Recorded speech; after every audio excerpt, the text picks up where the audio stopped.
So we're gonna go over a few concepts for how to deal with when you're in the mount, if somebody is starting to mount a defense, make a defense, or make an escape, okay?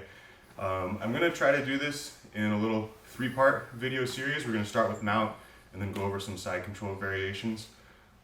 We had two requests I thought was interesting, one from Sterling, one from Mark, so one from a smaller guy's perspective, one from a bigger guy's perspective on this similar topic, okay, of like dealing with the common reactions when you're in the controlling dominant position. So I'm going to try to give you some little concepts or little ideas that are going to apply to both, even though the movements might look different, okay?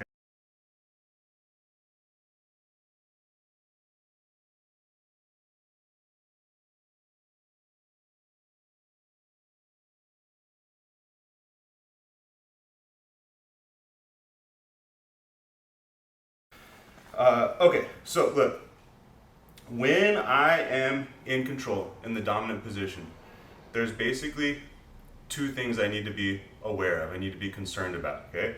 One is being able to take his defenses, in this case, his arms, and double up his defensive resources on my offensive resources. So the most common one would be if he starts to dig in, make a frame, and start to use two of his defenses against my position here, and my leg becomes a liability, right? This is all going to begin him putting me back in a half guard by framing on one leg and getting on his side, okay?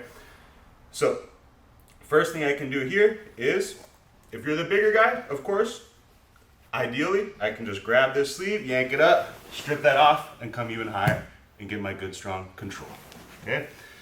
Now, as you probably guessed, all the answers for the smaller guy are gonna be a little harder or a little less ideal. But it's the same concept, right? If I feel my partner framing on my leg here, and I feel that this leg is gonna become a liability, he's gonna start to put it in half guard, at least I wanna make sure I don't let him capitalize on that. So if I'm the smaller guy, I can't yank this off. As he starts to go put my leg in half guard, I might have to bail, okay? To get my leg out of there, take that liability away, okay? And I bail to the knee on belly position. So one more time, let's angle a little more this way. So it's just a basic kind of windshield wipe movement of my foot here. So as he pushes, I put my weight in my knee so my toes become light, okay? I go toes across and step out to the knee on belly position here, okay? Now, let's scooch back to the middle. So that's one concept. I need to make sure I'm not letting him double or triple or quadruple up his resources on my resources. Number two is being aware of which ways he has freedom to move.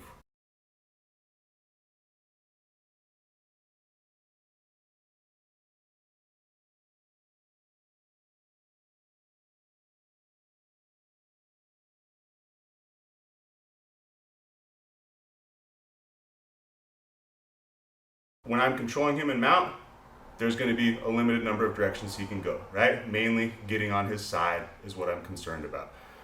So if there's a direction where I can't 100% control and stop him from moving, I need to have a technique ready to deal with that movement of him moving in that degree of freedom, okay? So this time we're going to start with the smaller guy one, because the most basic one for the belly down armbar is like if he's making a mistake, okay? Like a white belt mistake, he's reaching up, grabbing my lapels. However, I will say, you'll see this at higher belts, especially if the guy's bigger, okay? Because he'll do this, he'll know it's a mistake, but he'll figure out little ways to get away with it. So you don't necessarily stop seeing this after white belt.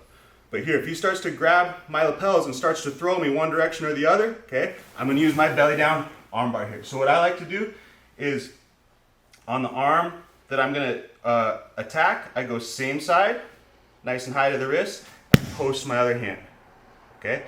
I post my other hand and I'm gonna bring my knee and thigh up to cover the shoulder here. Okay, so my knee and thigh are coming up to cover the shoulder. At this point, usually when somebody does this to you and they know it's a mistake, they're trying to explode up to turtle guard. So as I'm going for this, he's already gonna be going, to turtle, exactly, Okay, and we have our belly down armbar series right here. Okay, let's go back. Let's go back a little bit.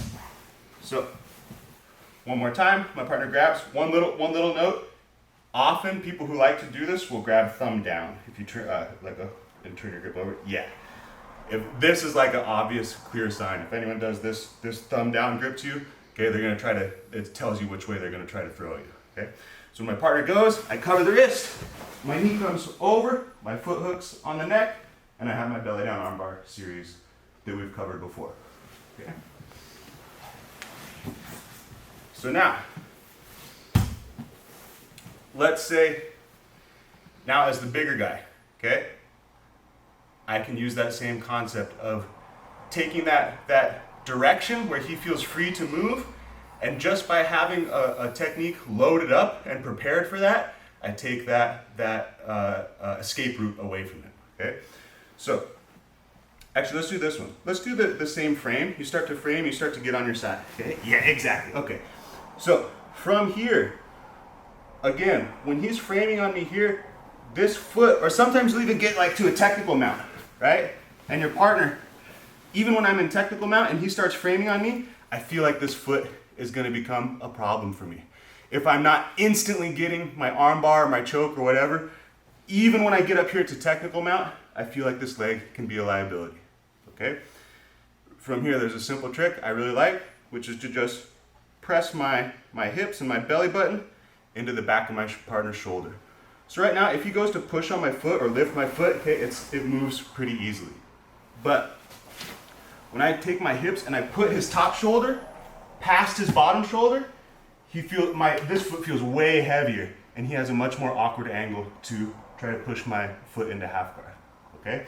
So now from here, what am I gonna do? I'm gonna control with my arm coming from the side of his head, so like the opposite of a standard arm bar. Okay? The reason I'm gonna control with this arm is because now, right from here, I have both options loaded up, the belly down or the standard. So I can come over and I can actually force a belly down situation, or if we go back, so I'm in technical mount, my partner's framing on me, let's rotate a little bit here, my partner's framing on me, here I feel vulnerable, here I feel like he can't move my foot, okay? As I hook here, I bring my knee in place. Now, if he knows that he's vulnerable to the belly down armbar and he tries to bring his back down to the mat, okay? We have an easy transition to a standard armbar. Okay. All right, so that's going to be beginning of going over these two concepts. We'll look in a couple different positions, but the idea is even in a dominant position, you can't let somebody double up their defense on your offense, and you have to have something prepared, a technique prepared and ready to go for any direction that they can move, where you know they can move and you can't stop them, all right?